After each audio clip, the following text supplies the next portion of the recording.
Hey there YouTube, this is Vargas XX78 with another collection pickup video. Comic book edition. Just wanted to share with you guys the comic books that were waiting for me for these last 5 weeks. So in 5 weeks, a whole bunch of books that came out, and like always, I wanted to share that with you. First off, this is Archie versus Predator. The crossover that I never thought I would see. Honestly, the series is pretty good. The artwork is very Archie-ish. If anyone has ever seen an Archie comic book, it's a very cartoon kind of style. But there's actually a lot of dismemberment in this crossover. I thought it would be something really tamed, but it's not. The Predator actually does have a body count in this.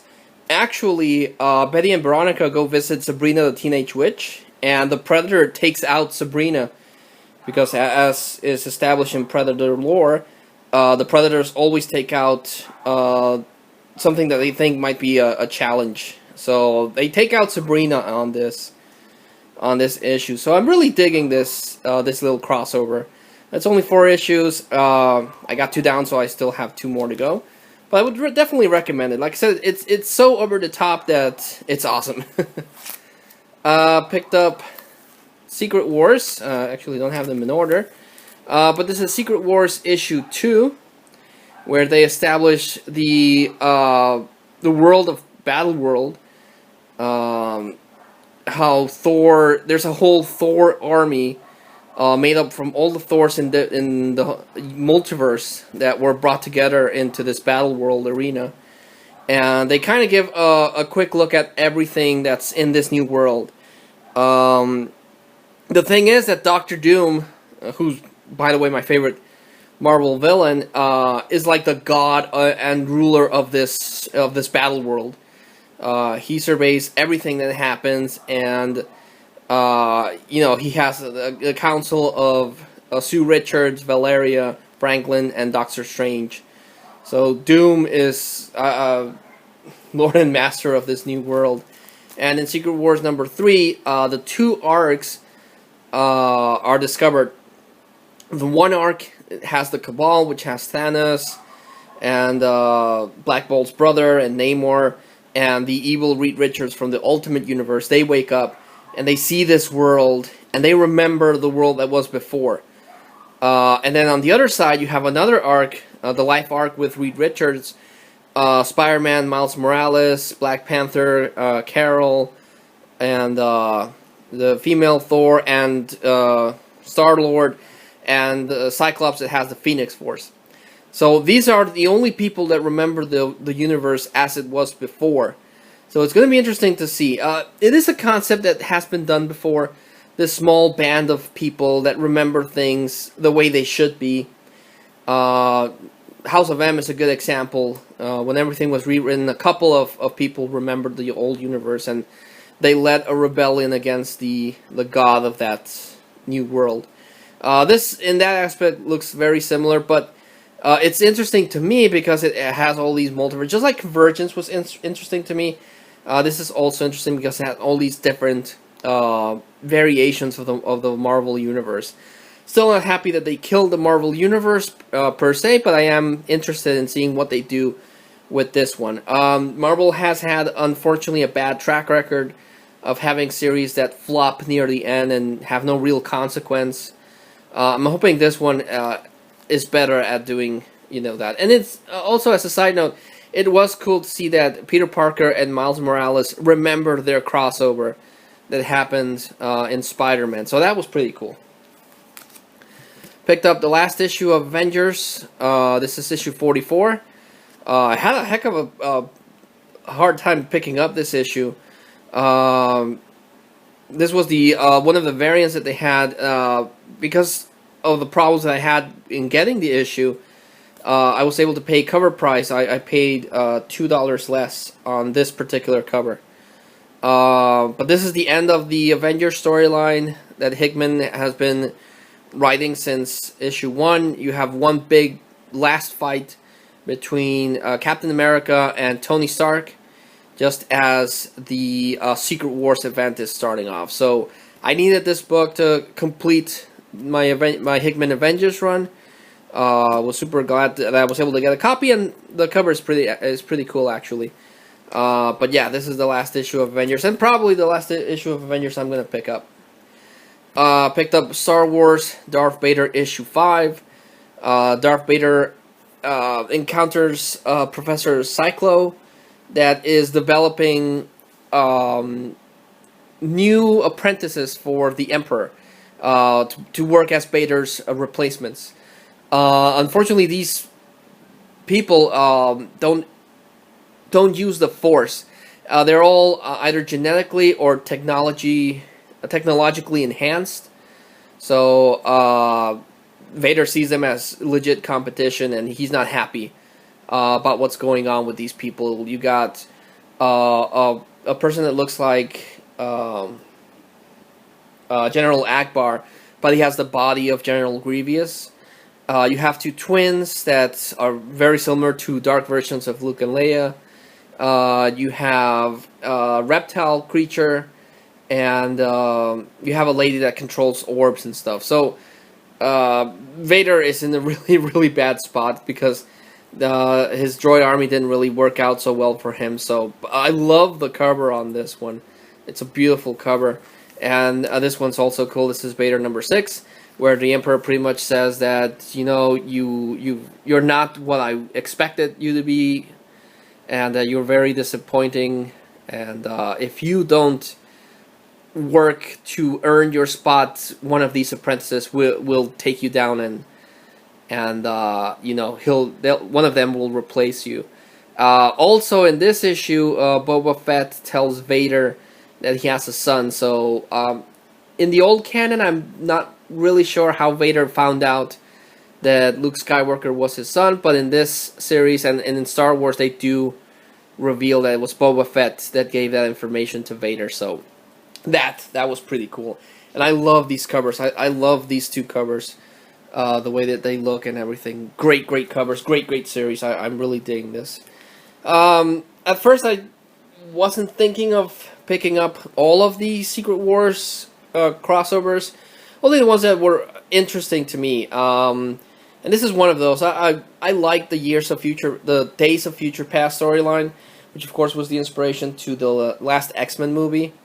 And this one takes place in that sort of universe, which is also contained in Battleworld. There's this section of Battleworld where the Sentinels rule supreme and the mutants are near the point of extinction. So I like that storyline, so I wanted to revisit that. Unlike the Inferno storyline, which I didn't pick up, I did want to pick up this and you know, catch up with that. So it's although the cover price is pretty steep, it's $4.99. I hope they're not all of these books are $4.99, but because they already did the price jump to $3.99, and to all of a sudden have them be $4.99 is kind of crazy. But DC is doing the same thing. This is issue 41, also $4.99.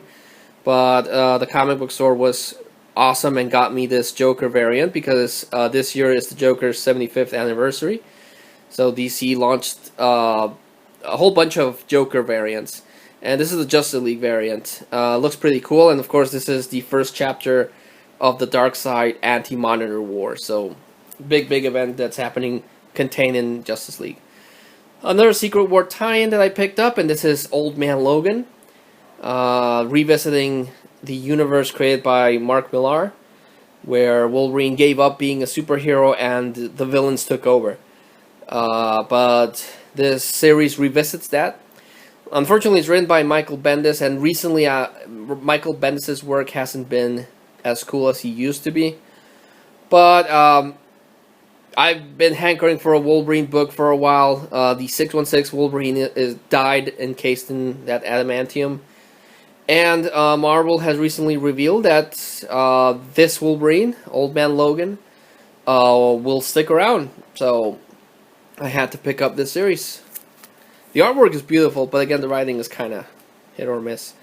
This is Wonder Woman Annual, which justifies the $4.99 price. Annuals are special issues, so they should be worth a little more. But this continues the war between Wonder Woman and Donna Troy, so I had to pick that up. Picked up this one. I don't collect Deadpool's monthly series, and I didn't get that the Death of Deadpool. But the Deadpool miniseries have been really cool. The Return of the Living Deadpool was awesome. So I wanted to give this one a chance, and this is Deadpool Secret Wars. Deadpool somehow, I don't know if this is the 616 Deadpool that died, or if this is Deadpool circa 1984. But Deadpool is thrown into the first Secret Wars that the Beyonder organized.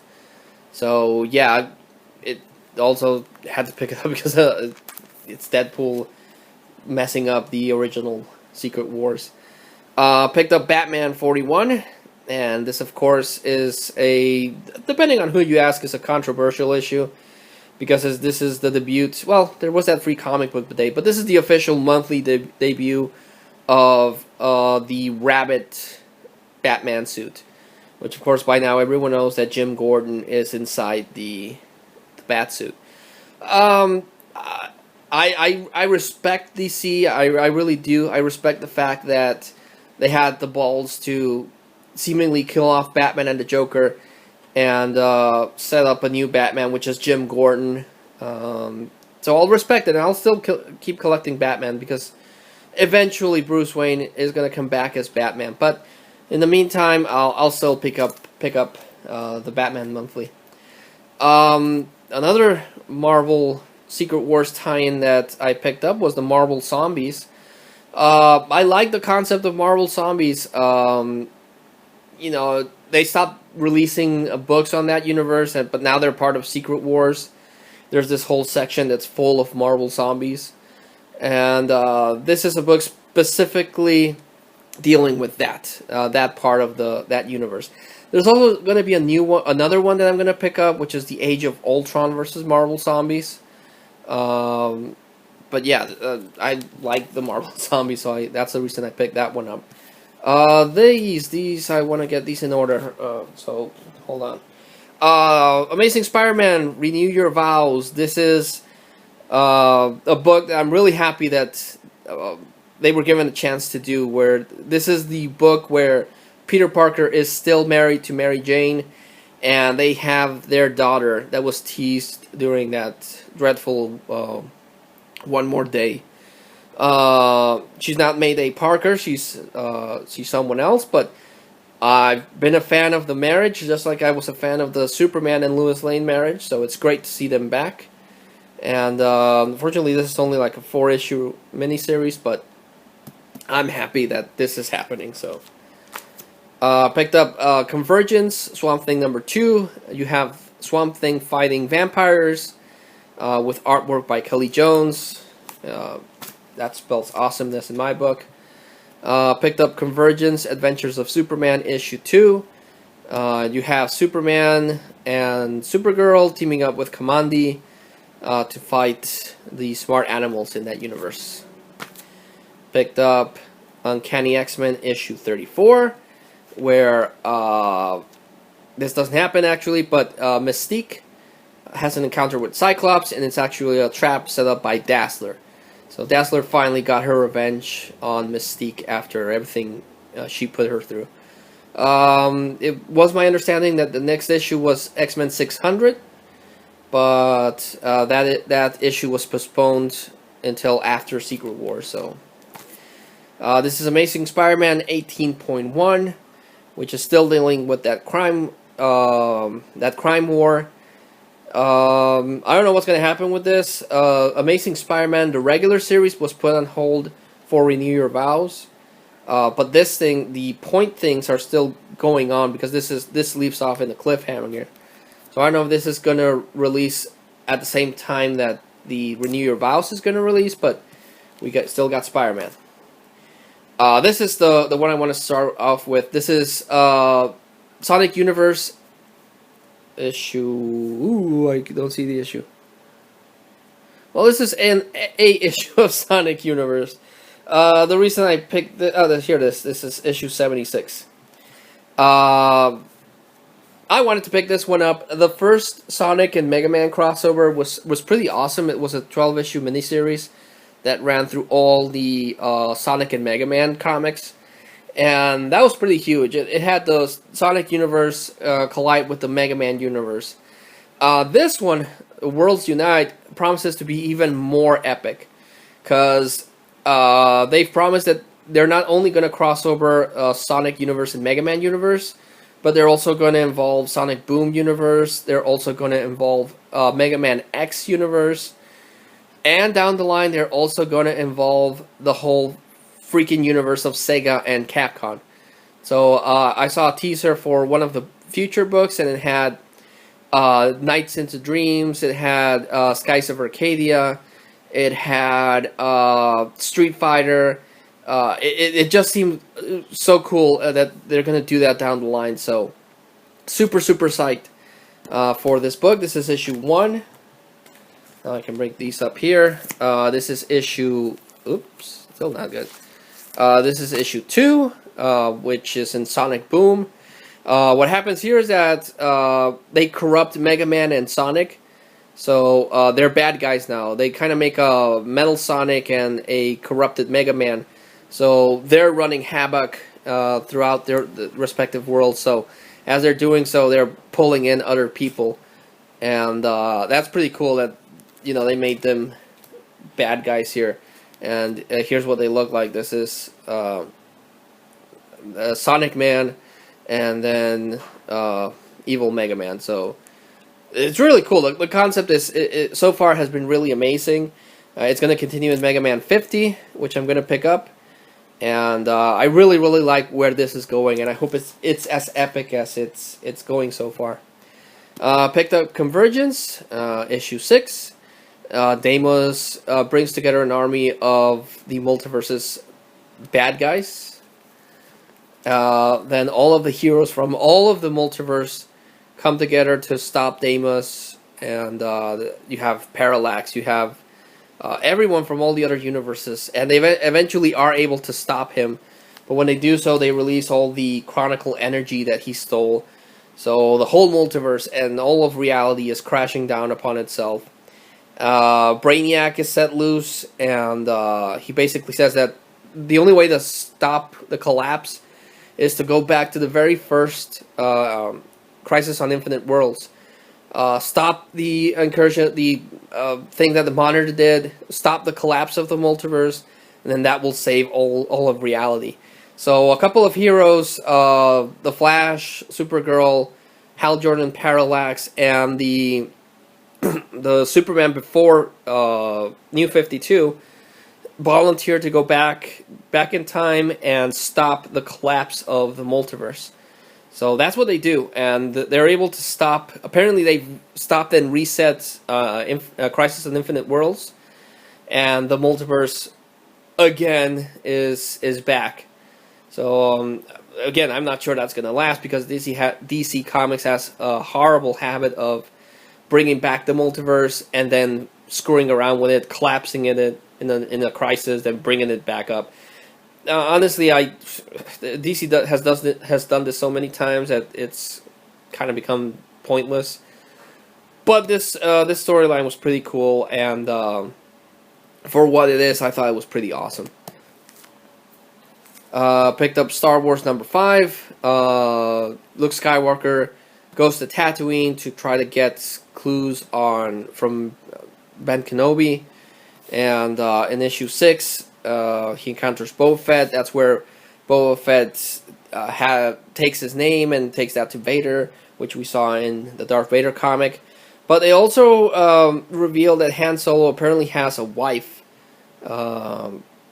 So yeah, that's an interesting twist there, that Han Solo might be married. It gives a different spin on the Star Wars mythos, but I'm really digging the Star Wars books. I hope the quality of the books is somehow still maintained. I know Cassidy isn't going to be writing any more issues. I think he's only going to be on the book until issue 7, maybe. Once that run is done, they're going to focus on Obi-Wan and his adventures in Tatooine. But I'm still digging this, and really digging the Darth Vader comic book. Honestly, these books surprised me a lot more than I thought they would. I never actually collected any Star Wars books from Dark Horse, but what Marvel is doing with these two books is great. I read that they're going to release a Lando Calrissian book. I'm not sure I'm going to get that. But if they do release a Boba Fett one, I'm definitely going to pick that one. I like Boba Fett, even though, in the movies he didn't really do much, but visually I really dig Boba Fett. And I heard that they're going to release a Boba Fett origin movie. I'm not sure about that, but I'll watch it. But yeah, that was the collection pickup video.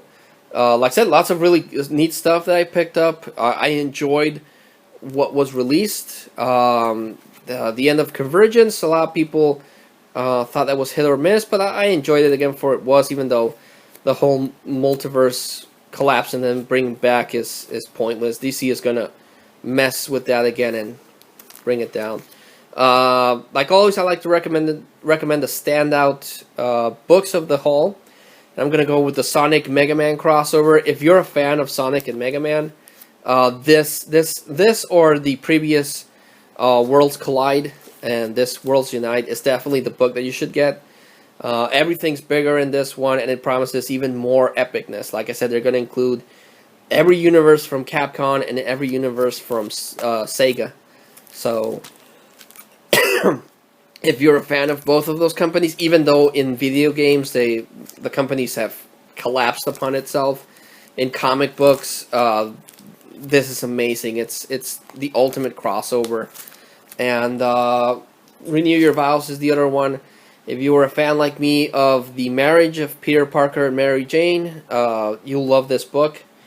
And it's a good break for Peter Parker. And I hope that somehow this status quo is saved during and after Secret Wars. But yeah, that was the haul, and like I said, some really, really good books. But like always, guys, thanks so much for watching the video. Like always, if you can leave a recommendation, a comment, thumbs up, I'd really appreciate it. But until I see you all again, this is Vargas XX78, thanking you and signing out.